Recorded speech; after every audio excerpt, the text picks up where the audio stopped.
Okay, well, welcome everyone. Welcome to this webinar on healthcare, on women in healthcare. Thanks to the Women in Business Club of the MBA students. I think it's a great idea to have organized this particular webinar, and we have some fantastic speakers, and I will let Esma introduce the speakers, but I just wanted to first introduce the topic. So this is, I think, a very timely moment. We see like how important women's work is in the health sector, particularly now in the COVID crisis. And I will put a few ideas out here for you. So I'm Magda Rosenmüller. I'm at the IESE. I'm leading the IESE CRIM Center, which is the Center for Research in Health Innovation Management. And we have, together with EIT Health, done several years a project that is called We Health. There is actually also wehealth.academy website if you want to look that up, where we have been working with women of different regions, like young scientists, entrepreneurs, women with already executive experience. At that different level, we have worked to see how can we empower women to take a bigger role in healthcare. And I'm happy to share more insight with you on that project, but for those that want. But let me just put out a few ideas as we start. So we know the health sector is the workforce. The health sector workforce are 70% women, while only 5% of them are in leadership positions. So we could say the care is delivered by women, but the health sector is led by men. And looking now, I was just watching actually the inauguration of the United States president and the first female vice president, which is a fantastic moment actually. So that happened about 15 minutes ago. Let me use a quote by Ruth Bader Ginsburg, who has actually on the Supreme Court done a lot for driving women's role. And so she would say women belong in all places where decisions are being made. And I think that's the important thing to be taken from here. And I would love to hear what our invitees are actually saying to that and how this can be realized. So we did in our We Health project, we trained a lot of women, and as I said, I could give some more information on that. Also, there are a lot. So women, we don't have many women in research. No, there's a underrepresentation of women in higher education, and so no wonder that we don't have many women researchers, and no wonder then that not many actually moving up into the more technology-oriented businesses, where we have a real underrepresentation.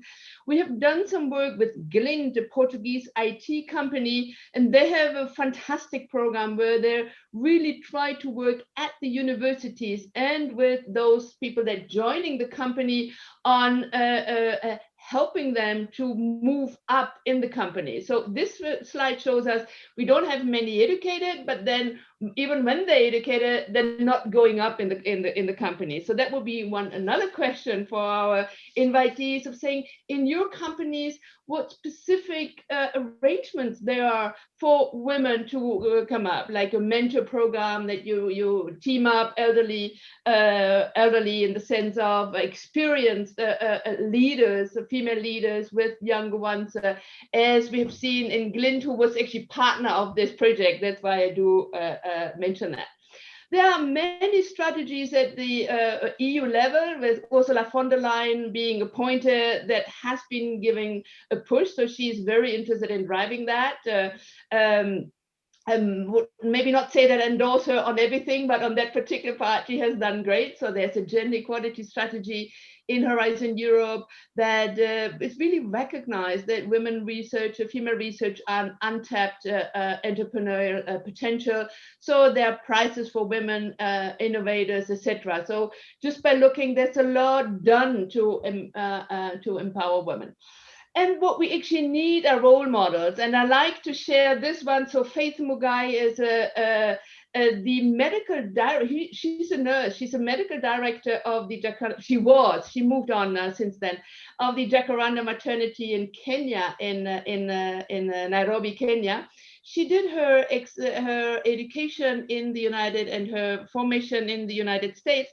And she said that where she was in the hospital, she had the three things wrong. She was a nurse, she was of color, and she was a woman. So very difficult to move up. But she said, I had one nurse director that actually helped me move up into the executive level. So I would love to hear more stories about that and see how can we actually use that and what we can learn from that.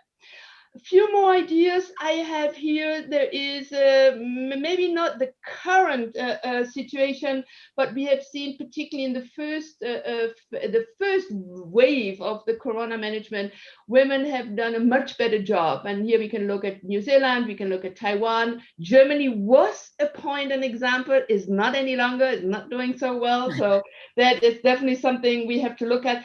What can we learn from that? And I think the interesting thing here, Nat, I would love to discuss that also, like why are women-led nations doing better with COVID?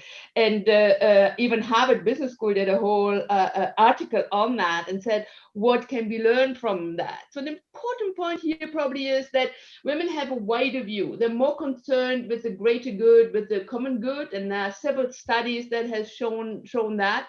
There are also, women are not so, they're more inclusive, they're more collaborative, they're not afraid to ask for help.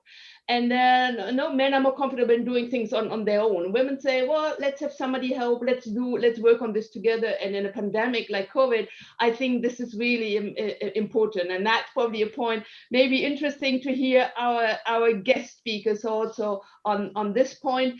And then several other ideas would be that women reinvest rather what they do for those that are entrepreneurs.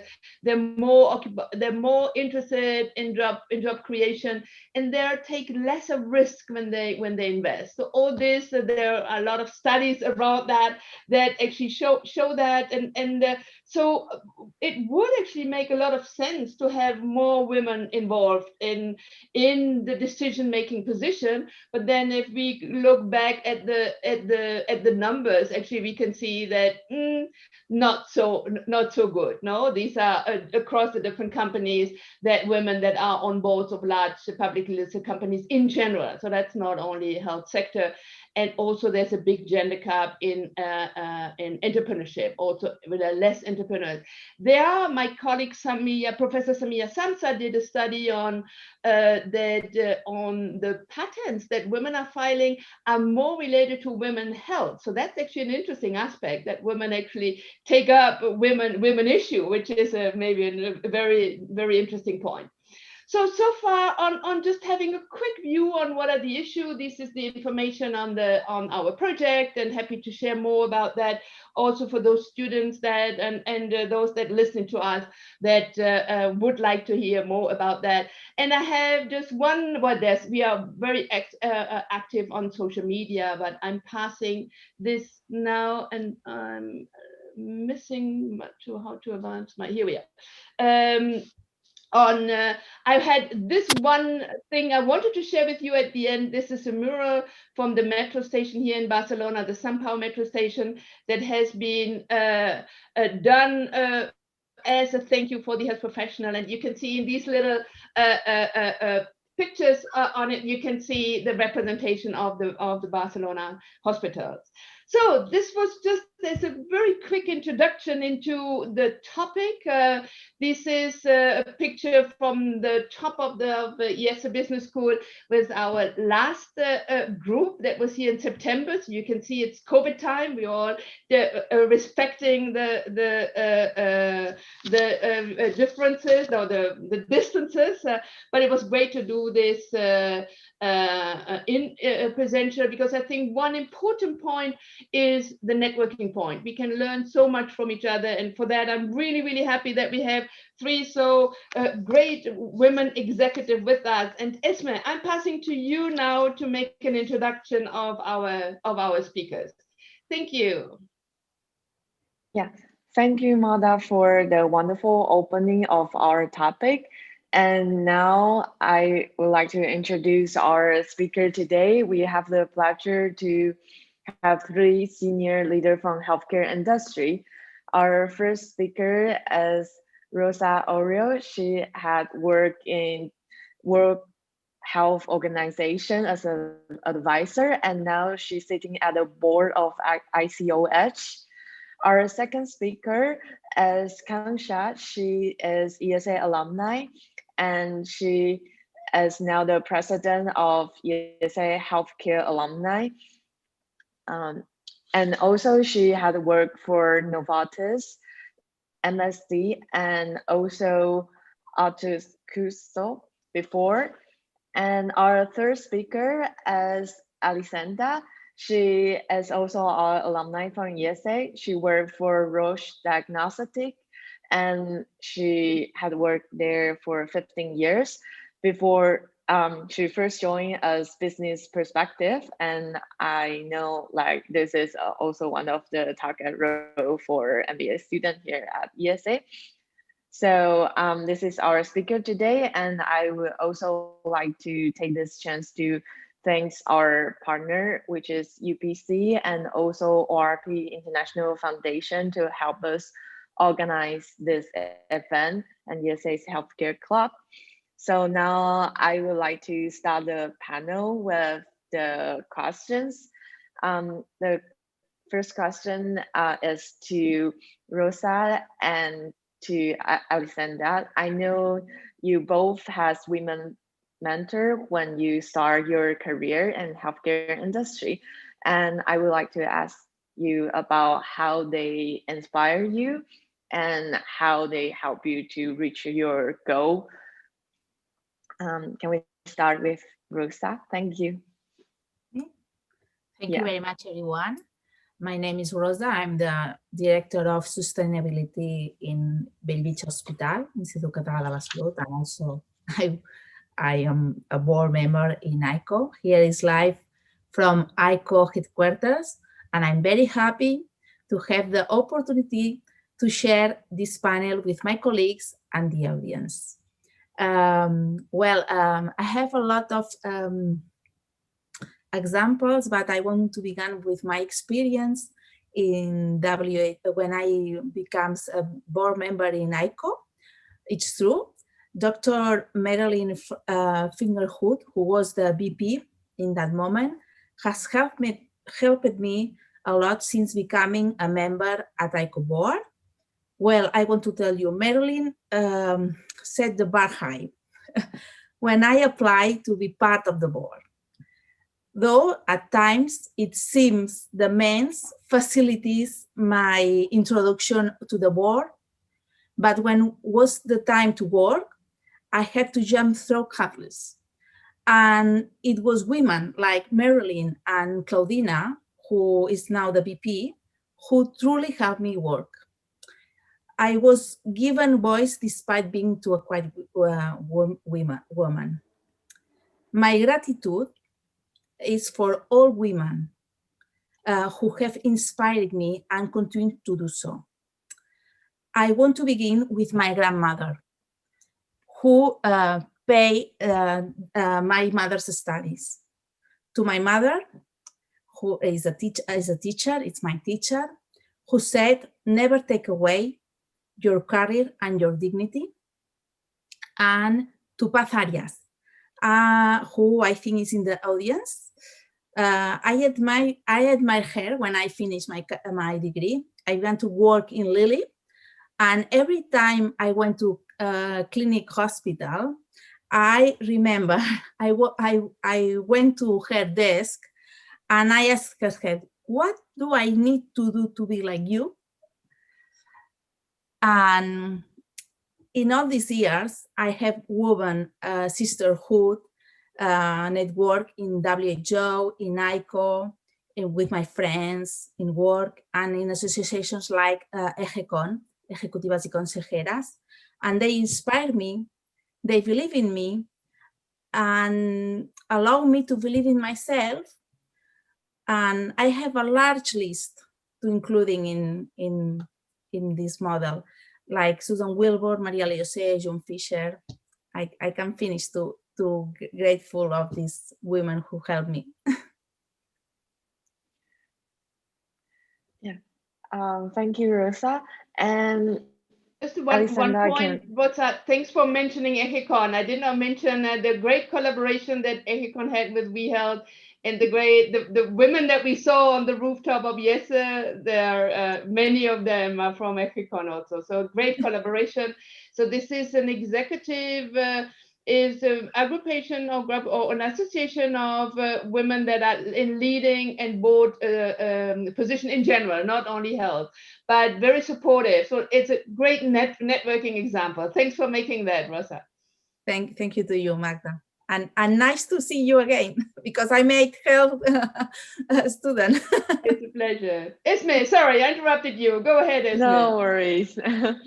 So I will just like to invite Alexandra to share her story about her mentor at Roche, and like how did she develop this relationship and how do you help her grow.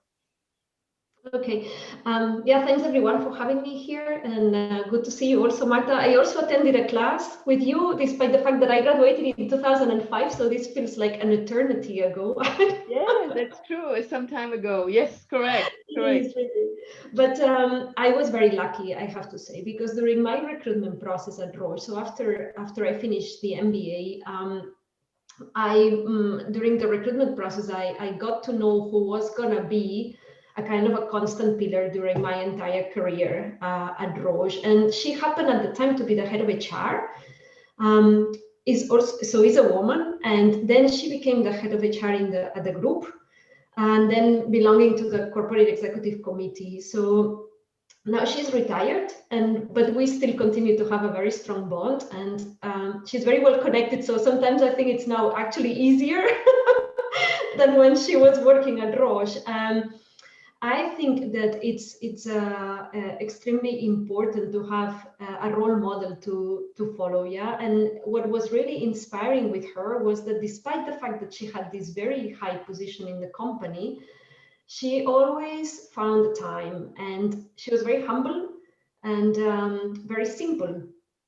And it gave. So now, if I look back, I'm thinking, I hope she's not keeping a diary, with the topics I brought up at one point in time, because I mean, she's been next to me for many, many years, and she's helped me to grow as a person and to mature. And the corporate environment, if you want to have a career, people here say it's not a sprint, it's a marathon, and you really need to have this kind of people next to you that you can have a very open conversation. You need to have a good chemistry. You need to probably in early stages of your career don't have very high expectations in terms of someone that is going to help you to achieve this or that position. I think it's not the way it worked with me. Despite the fact that she had this very high position in the company, we talked very much about non-business topics, and we established just a very strong relationship. So I think that you need to focus in early career stages on just building a bond and someone that truly has an interest in you. And ideally someone that has a good perspective of the company. It's not always easy to reach this kind of level of people as a mentor. I was just lucky, but you need to find someone that understands the dynamics, especially if you go into a big corporation like mine. Yeah, that's the most inspiring experience. I mean, in the meantime, I have had several people also helping you, and I think you have a different kind of connection when it is a woman than when it is a man. I am not saying that, I also have very good conversations with men. I mean, it's a lot of people here which are men, but I think that the kind of bond that you establish with women is slightly different, and you tend to be more open. Maybe just commenting on this, listener, when we did the WeHealth course, there was a lot of discussion that should be also open for men because the issue is also regarding men. But it was precisely for that aspect of having women that can talk to each other that we said we should create a space where they can really talk openly and address some of the issues openly without any problem. And so we have maintained that, not to have this space for women. But thanks for making that point. Yeah, thank you, Alexandra and Rosa, for your answer. And speaking about freely speaking, we will also open for question at the end of the panel. So if you have any question, please just keep that in mind and then raise your hand at the end. So the second question is that a very recent study in 2019 from Zanger shows that women tend to rate themselves lower in leadership self-assessment. And that made me wondering that if any point at your career you have suffered from imposter syndrome. For example, that have you ever landed a role that you don't think you are 100% qualified in, but you still manage to get it, and how you process it and how you overcome this feeling. So I would like to ask Kamsha first about this question, and then to Rosa. Me? Okay. Well, absolutely not. For many years, I did not apply for jobs because I thought I could not give 100% because I had to take care of my kids. But one night, my children were kidnapped, and going through that struck me a lot. It's really hard. All the fighting empowered me. And when I decide to apply this focus back to my career, I thrive it. That is the reality of me. Thank you, Rosa. And Kamsha, can I know your view about this question? I'm personally really curious because I'm constantly feel like sometimes not so confident about doing things. Yeah. So good night, everyone, and thank you for inviting me here. It's a pleasure to share this panel with such wonderful women. So yes, I felt something similar to what you were describing, and indeed it was when I was appointed managing director of Otsuka Spanish affiliate, and at that moment I was feeling, oh my God, will I be capable of taking the lead? Yeah, I was used to have a team of around 10, 20 people, and suddenly I would have 120 people reporting to me. Then I was also used to have positions in leadership, but more technical. And suddenly I will have a finance director knowing much more of finance than myself reporting to me, and managing, an HR director knowing much more about human resources than myself. And I was also struggling a little bit with personal and professional balance. At that time, I had 3 young kids. So I was thinking, how I am going to do that, yeah? And I can tell you that I had a very constructive conversation with a professor at IESE, and he was telling me, Concha, can you bring me all your assessments and all the evaluation, the 360 degrees that you have, and all the assessments that you have had during all your personal career? I provided him with all of that, and he was telling me, Concha, if you want, you can. And this is a question of time management, and I will help you with that. Yeah. So I think there is a moment when you say, okay, if everybody's trusting you, you have to trust yourself. Yeah. And go and try to do that. And I can tell you, it has been an honor for me to be leading the company for almost 6 years. And I think I'm proud of what we have achieved, and the results were very good. So it was not about decision, I think.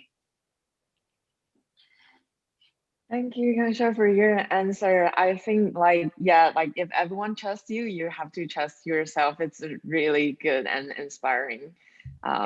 Just a very quick word on this wonderful TED Talk by Amy Cuddy that probably most of us know. She has been discussed a bit on her studies, but that TED Talk is really worth trying, because this is exactly what Concha says. It's like, if you can't do it, fake it. No, it's like fake it until you make it. Like, just go and do it, and then you will grow in it and learn it. I really like, Concha, that you brought that example. So I put it in the chat. TED Talk, Amy Cuddy. Esme. Yeah, thank you. And our third question go to that in 2013, there's a study that shows that women are more drawn to be collaborative than men. And we all know that healthcare industry has emphasized this value to be collaborate. So I'm wondering, as that has to do with that, we have, compared to other industry, we have higher women and higher rate of women and leadership role than any other industry. Do you think this has any correlation with the collaborative spirit we have, or do you think it's other reason? And what's your leadership style? And I would like to ask this question to Alexandra first. Thank you. I am not sure if the healthcare industry is particularly, let's say, benchmarked with bigger, like more needs for collaboration or not. But what I know is that pharma and diagnostics are highly regulated environments, yeah? And we operate in a highly competitive environment. And I think that the challenge is to differentiate and survive, right? And at least at Roche, we've chosen kind of like the innovation path. And innovation can only come with kind of creativity. And I think that they've put a lot of effort for years now in creating an open culture and to attract a diverse talent. And I think that's what they believe are the core ingredients that would basically lead to creativity. And I think from that perspective, it's definitely an industry that embraces diversity. Let's put it like that.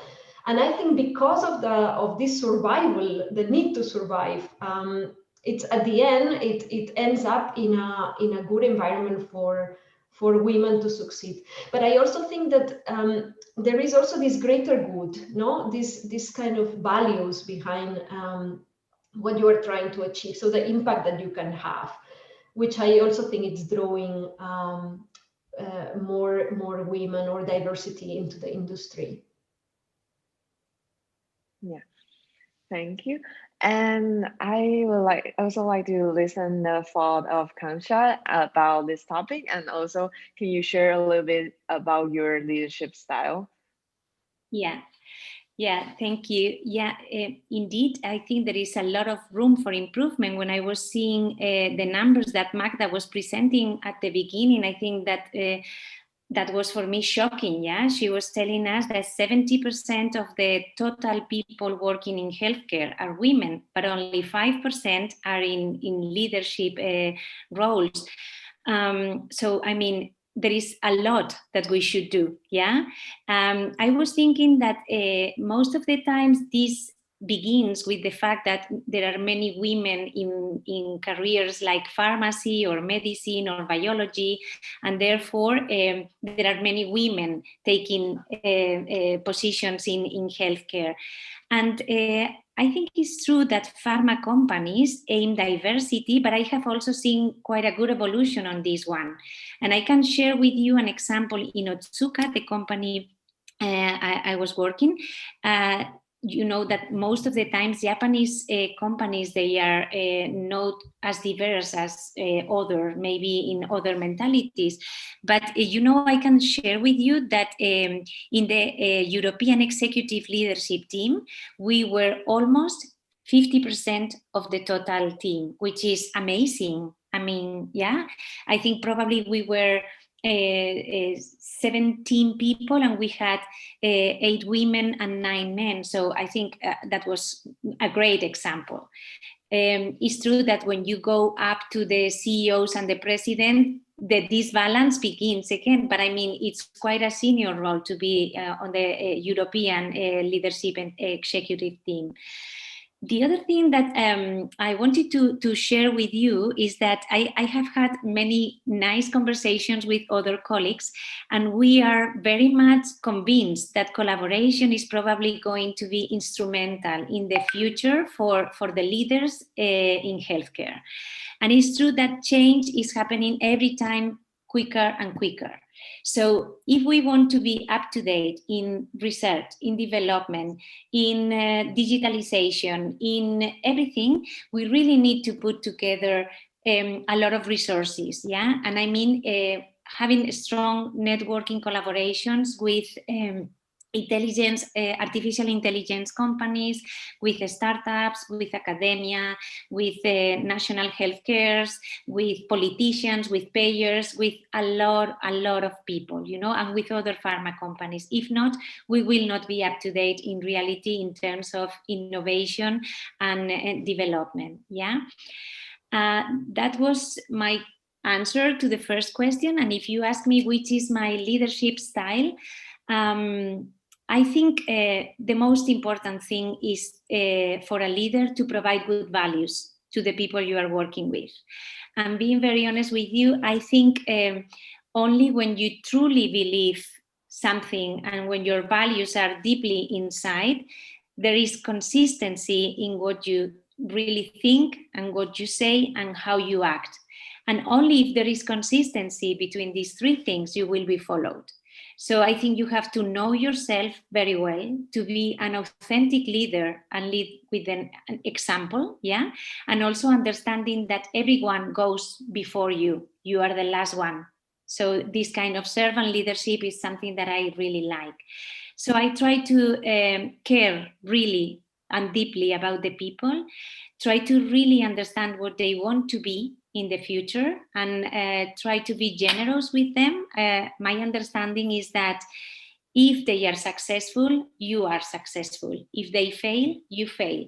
So only by empowering people, by really make them bright and develop people and making them understand that receiving and giving feedback is a gift, not a kind of punishment, because you are dedicating your neurons, your time, your energy to obtain the best version of everybody. I think this is the best way to really lead, yeah? And one very important thing is to ask right questions. I mean, I cannot know as much as my finance director about finance, but maybe I can try to ask him or her the right questions so that she or he can think a little bit ahead and try to really provide better answers or more thoughtful answers. I think this is not a big secret, but this is what I try to do.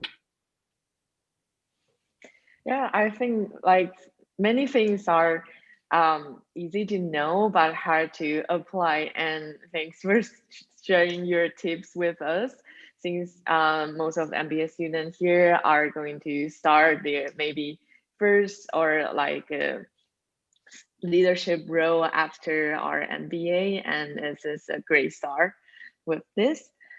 And we have been through a rough year with COVID-19 last year, and many people has been forced to work from home, and the kids also has to learn, like have their school from home.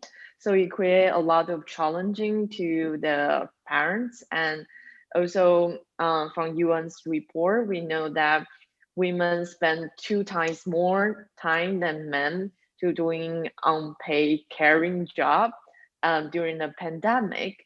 So I would like to ask Rosa, because I know that you in charge of the hospital here in Catalonia, and it has been a very challenging year here. So I'd like to ask your experience and your opinion on should we pay more attention to the women, or you think we should equally treat women and men during this disruption time? Well, I will tell you my experience. I think it's quite different than the other. The reality of the COVID-19 is absolutely linked to personal circumstance. That it's true. And in the hospital, we have not been working from home. We are considered essentials, but the solidarity of the health workers is awesome. All the people wants to help, and we are inside the hospital, all the health workers. Most health workers decide not to stay with their families. In my team, there are 3 women and 2 men who all have small children and do not want to stay at home. Due to the pandemic, the couple is unemployed, and it doesn't matter if it's female or male. The main fear is spreading the COVID to their loved ones. This is we need in the hospitals. I think it's a quite difference, like the families who need to work and go to stay at home with the kids. I think it's really different. This is my experience. Yeah, thank you. Like, also it's very challenging for healthcare worker in hospital because they not only have to face to treat the coronavirus patient, but also has to be separate from their family. So definitely a very challenging job. And I would also like to ask Alexandra your experience, because I know you have 2 little kids and you have been working from home since March last year. Yeah, exactly. It's like almost a year now. And it has not been a quiet time. Yeah, I mean, working in diagnostics, as you might imagine, yeah, has been a very busy time. I'm lucky enough because I live in Switzerland, and here the measures have been relatively light, but we had to stay at home with the kids for almost 2 months. So that period was extremely intense. Because you don't get the things done, so you go through this curve of first denial, it's not happening, and then somehow acceptance, and then having to be very not punishing yourself. So basically kind of like finding your new routine and accepting that it is not possible to keep all the balls in the air like that. So you accept your limitations and you go on. Now, we live here. I am originally Spanish. My parents are in Spain. My husband is German. His parents are in Germany. So we were actually pretty much without too much help from our family. So despite the fact that during Corona times might have been also not the ideal situation, I think that during these unprecedented times, every situation is particular, and I would focus on measures that address vulnerable households. Yeah, I wouldn't consider our household vulnerable. We just had to deal with the situation, and I think at the same time we've learned a lot during that period, and we also have found a new routine for not only for the family, but also for the company. Yeah, so I think this is also leading to potential new opportunities on how what the environment, how can the environment change to give more opportunities for a flexible setup. And I think this would be a great achievement at the end of the day. So I think it's unprecedented times. The circumstances are for every family very different.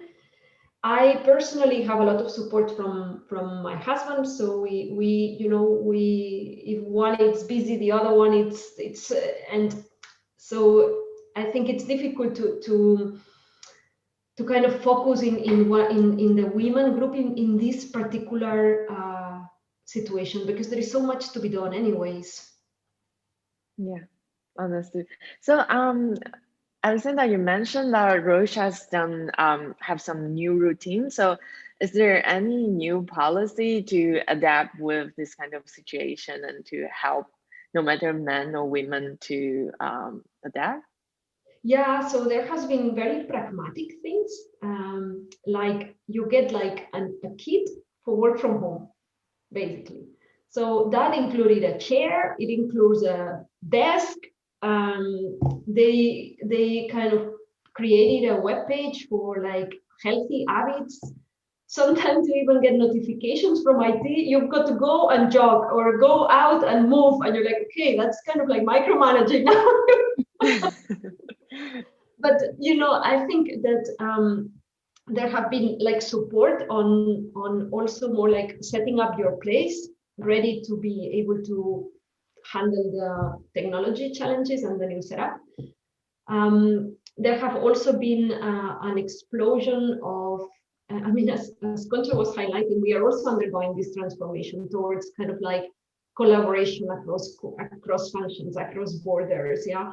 And that situation of working remotely, that has also enabled a totally different level of contact. I mean, in the past, we used to travel like a lot. I used to spend 30% of my time just on planes.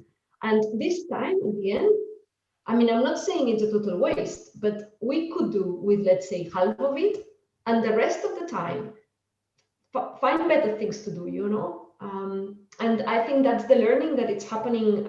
They have not yet changed the policies, like the policies regarding working from home or so. There have always been some sort of very general, and this remains like that. But it's imminent, I think. Thank you for your sharing. And I know there are many young professional or someone who admire you guys in your position now, and I would like to take this chance to ask if you can give any advice to us now to how to develop our career, and then what would be your advice? And Kansha, please.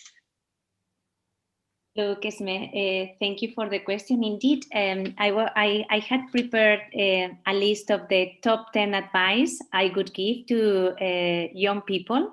I was thinking myself, okay, what would I have been thankful to know if I were 25 years old, yeah? And well, my first reflection is that I think pharma it has been and it continues to be a very interesting sector, because there are multifunctional companies where you have manufacturing and commercialization needs. So there is a lot of places where you can grow and where you can learn. There is a high sense of purpose. So you put your energy for the benefit of a patient. There is continuous training. They have competitive salaries and social benefits. They have a lot of diversity in terms of women opportunities. And it is a very stable business in terms of crisis. Yeah, so, and we have seen that. So in a pandemic like this one, I think health or pharma companies are in a much better position than hotels or any other sector. Yeah. It is also true that it provides you with different business models, and we have generics versus innovators. And this is creating completely different markets and regulations. And also you can choose between medicines and medical devices like Elisenda, which are also different in terms also of compliance and other things.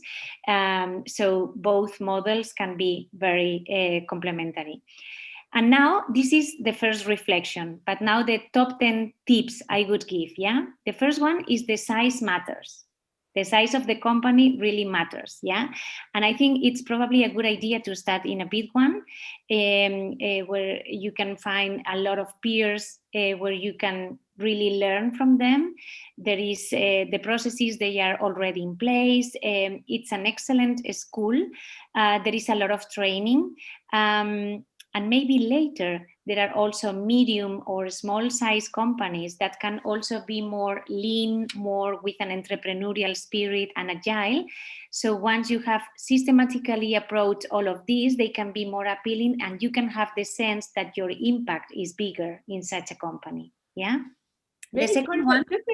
just a question on the relevance for women here. I think that general, this is great, but is it better as a woman to start in a big company, or could it be better to go in a small company? Just to say, is there any relevance of being a woman in terms of career prospects and the way you move up? I don't know. I'm asking that question.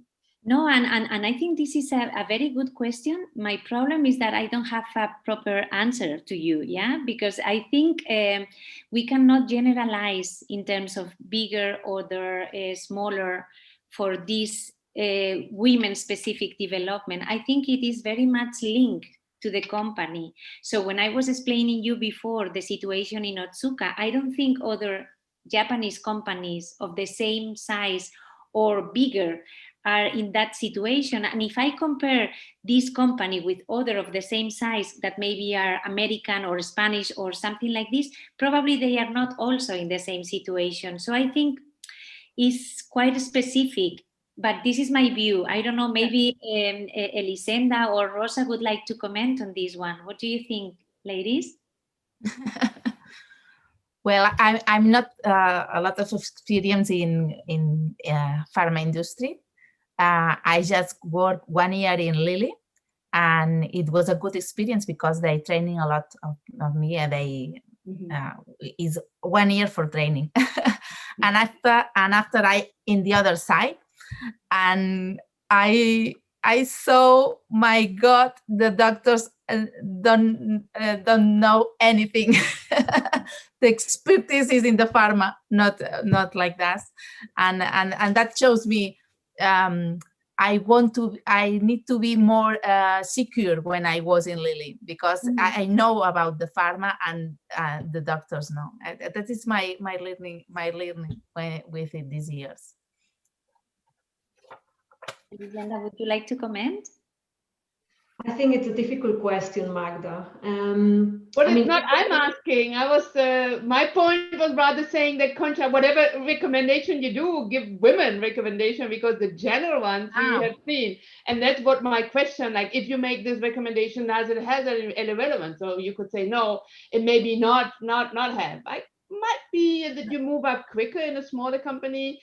And it's, I think, also a way of how you make the impact. No, you might in a small company where you really feel comfortable, you can make. So that was what I was trying to find out, and kind of thinking that if we do a women talk here, make the whatever recommendation, and what is relevant for women, because the general things we have seen then. But anyway, that was why I asked this question. I mean, maybe one comment on that. We purposely recruit for diversity.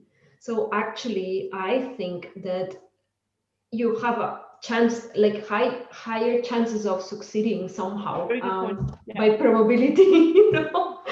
So a good point that there's probably more attention being given to diversity and women issues at the hiring process in bigger companies, because you have more ease to do that. You hire more, and so the percentage is can experiment more because they have more room to fail, kind of thing.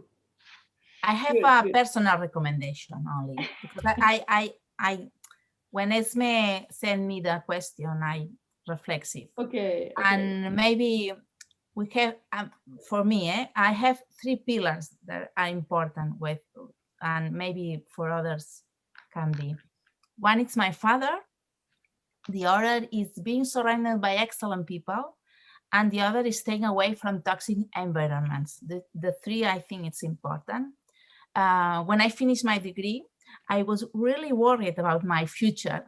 I crying because I think it's impossible to work on, and it's 2 days before to begin in Lilly, and my father calls me and says, "You always get what you set out to do, and it will always be that way." And it's true. You can. And also I want to mention it, a special women from spectacular careers in health is Montse Barceló and Estrella Garcia, 2 women who always believe in me, always support me, and who lead me way to grow and accept new challenge. I'm very fortunate with them. And so I think the most important is to be yourself and don't give yourself limits. That it is important for when you begin and all the career. Very good, very good. I mean, what I've noticed with, especially because I've been part of the recruitment process for perspectives, that when you run the interviews,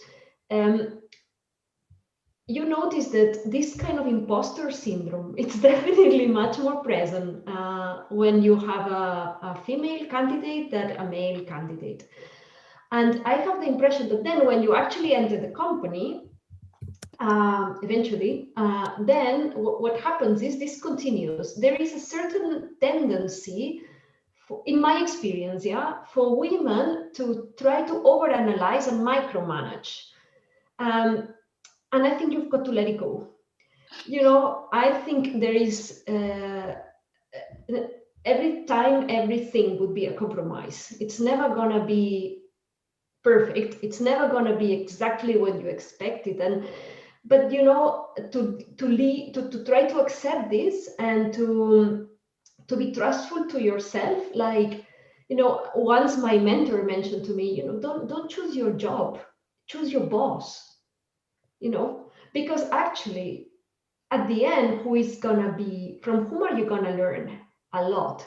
By observing how they treat you, observing what you like, what you don't like, from that person. That shapes you as a leader as well. So, I mean, my advice for early stages of career for women in particular is, there is not a single path, explore, experiment, don't be scared, and don't be too worried about, sometimes this competition, especially in perspective, every 2 years you've got to change job. Forget it, you follow your own instincts and things would work out. I'm fully with you, Rosa. At the end, if you have the essence, it would work out. Yeah, we have actually Montse. Thanks, Elisenda. We have Montse Barcelo in the audience, so it's very nice to have her greetings here. But Concha, I interrupted you, and probably some of your recommendations have already been mentioned now. There's one particular one that Dagmara is asking here: do women have to prove themselves more? Like, what recommendation would you give on that? I think the first one is that they need to take a step up. So go out of your comfort zone and get a better exposure. So take a different project that maybe makes you a bigger effort, and trust yourself. I think this is all. We are surrounding every time the same thing, So I think sometimes when you ask somebody, be the president of Spain to a man, he says, okay, I go. Yeah. If you are a woman, you will say, okay, no, I need a more scientific background. I need more political background. I need more, and how I am going to handle everything. No, just go with the flow and trust yourself. Yeah. Very good, Concha. That's very good. But Esme. Yeah, that's wonderful. I think all three of you mentioned, like, believe in yourself and don't set up the limited. And we are running a little short in time, but I would like to open the panel to our audience, like, to ask questions. And yeah, please, like, just unmute yourself and ask the question if you have any question to our wonderful speakers.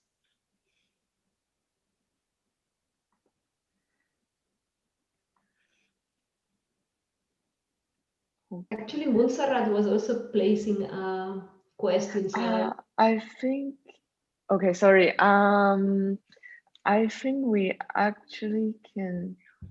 I think the audience cannot unmute themselves. So, yeah. Could you, like, type up your question and the chat bot then? Sorry for the inconvenience. We have a question from Sahana here. What about if we love our job, but we don't love our supervisor because of lack of encouragement? What is the best tips to minimize this challenge facing the potential youngsters? Like, should we just kind of try continue until you grow out of the job, or like continue? I don't know who would like to take up that question. But sometimes maybe you don't like your boss, but there are close people who can help you.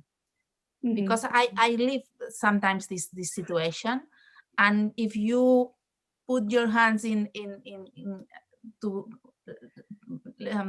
the people who are near you, it's better, and the things at the end change. Because if the things don't change, the toxic enterprise don't it's for you. Yeah, and maybe look up some mentors in a higher level. That is also a good way. Usually, if you knock on their doors and say, I'd like you to help me, I have a situation, usually they're very open. That is what I heard from all those women executives that I have worked with, that if you choose well and you formulate as a question, as a support question, help me, usually they're very happy to do that. And they can be then in the future your mentor, or they will point you to someone that can be your mentor. So that make use of that. Just look up and see, whom are those people I would like to be like in the future. Go and see, hey, how do I do to come up or to end up in your the position. I think there is also something that we have to consider, and it is, why is he not providing you a lot of encouragement? Sometimes it's maybe that a lack of self trust on himself, you know. So, I mean, I think managers also can grow through management to somebody else. So at the same time that you are growing, you can make others growing with you. So I wouldn't forget that part, yeah? Or try to really make him trust yourself because of the good job that you are doing, and change this perception so that you really deserve this encouragement. I like that. There's this wonderful song by Crosby, Still, Nash and Young. It's about the parents that should teach their children well. And the last strophe is actually saying, children, teach your parents well. No, so that it's actually the other way around, that we can also teach the people that are above us. I like that point very much, Concha. Very good. I think there is an interesting question in the chat. It says, what about having a mentor when you are already a senior, 54 years old with a management team role? And I had the opportunity to actually, they put a program in place, which is reverse mentoring. And I thought it was really interesting. Actually, they had senior leaders having a mentor, which was like N minus, I don't know, N minus a lot. Young people that had recently joined the company, so with a pretty fresh perspective. And then they documented a bit some of the sessions and the outcomes. I don't know whether it's still ongoing or not, but it was very, very well received. Of course, it's a different, you cannot go with, you know, maybe, but sometimes it was really surprising sometimes, yeah, that they really got a very good idea on how you could approach a complex situation just because they come fresh with a totally different perspective or background. I think this could be explored. Mm-hmm. When you are a mentor, you learn a lot about your mentee. I think it's an internship become for both. I think it's not only in one direction. And also, I think the kind of capabilities that with 54 years old that you have, and the training and many things are completely different to the ones that 30 years old guy have, yeah? So maybe this guy has an MBA and you didn't do it. He has a lot of digital knowledge and you didn't have it. So I think this is very enrichful, and I think it makes completely sense, Elisenda. I fully agree with you. Yeah. Thank you for your sharing. And I think we are about the time. And so thank you very much to joining us today. Thank you everyone for the wonderful. Sorry, we have another question now. So I think we can answer the maybe one last question and then to wrap up the section. So the last question is, how do you take care of your mental health when you have problem or issue at work, and how do you keep it up? Well, just particularly interesting question now in COVID yes, times. it's a really important question in pandemic days. We all go a little bit up and down with our mood. I can tell for myself. Yeah. Just a short intervention. Personally, it's important to balance your personal to your work. I love meditation. I practice yoga from 18 years old.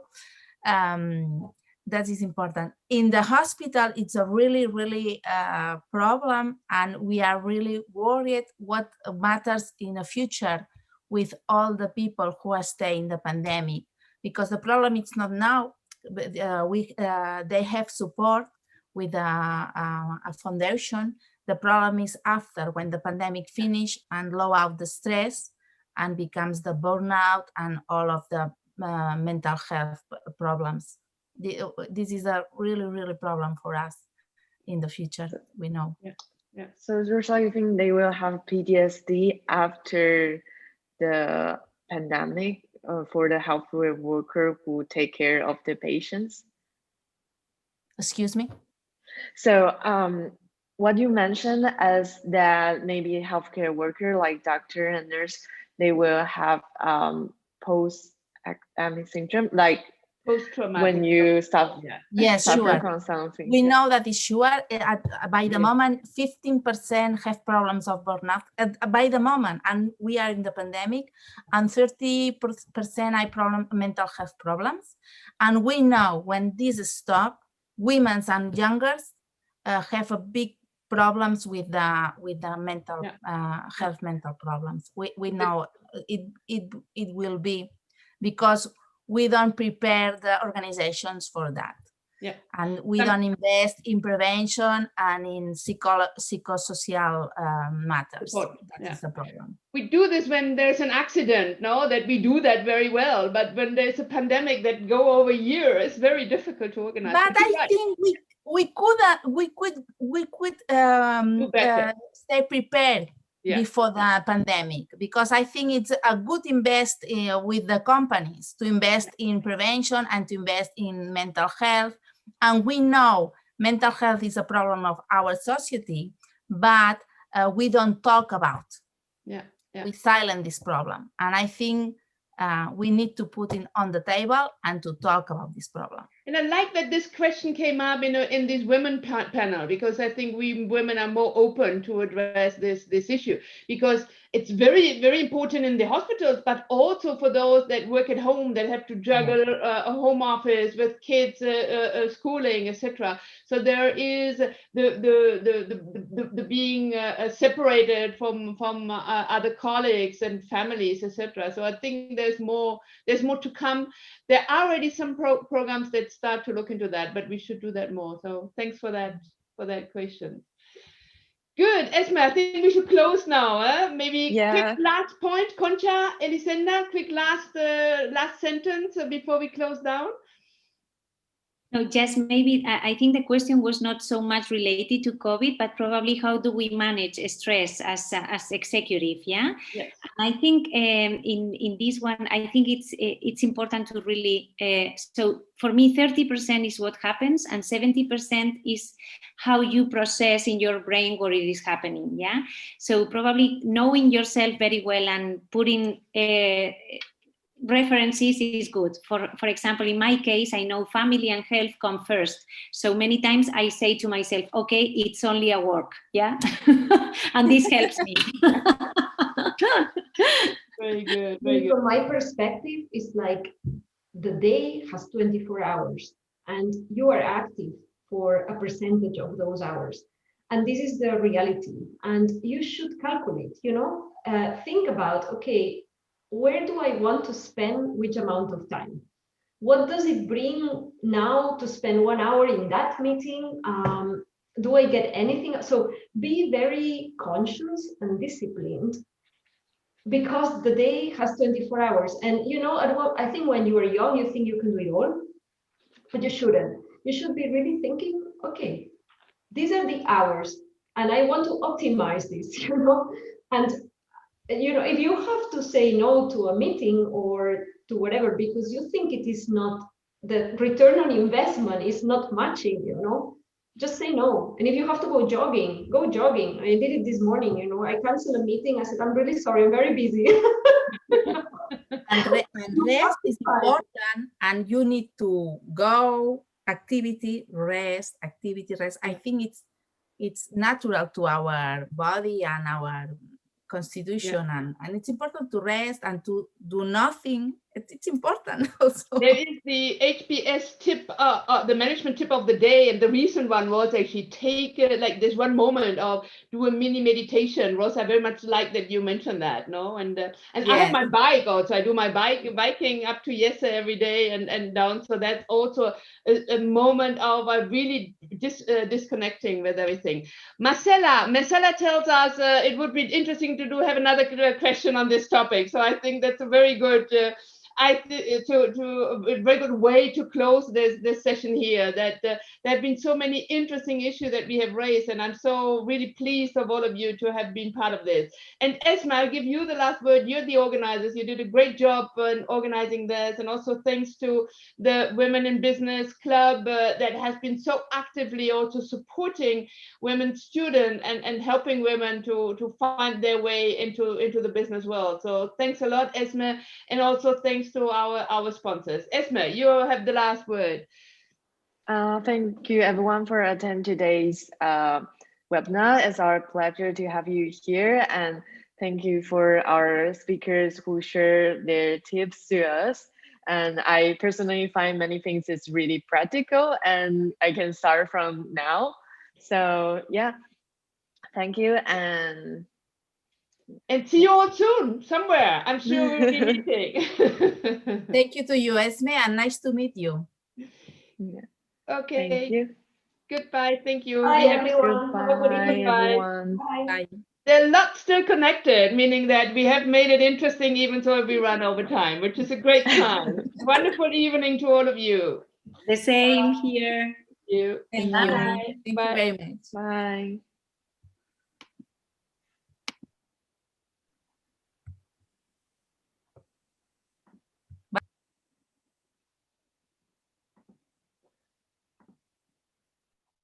Hi. Oh, Esma's gone. That's good.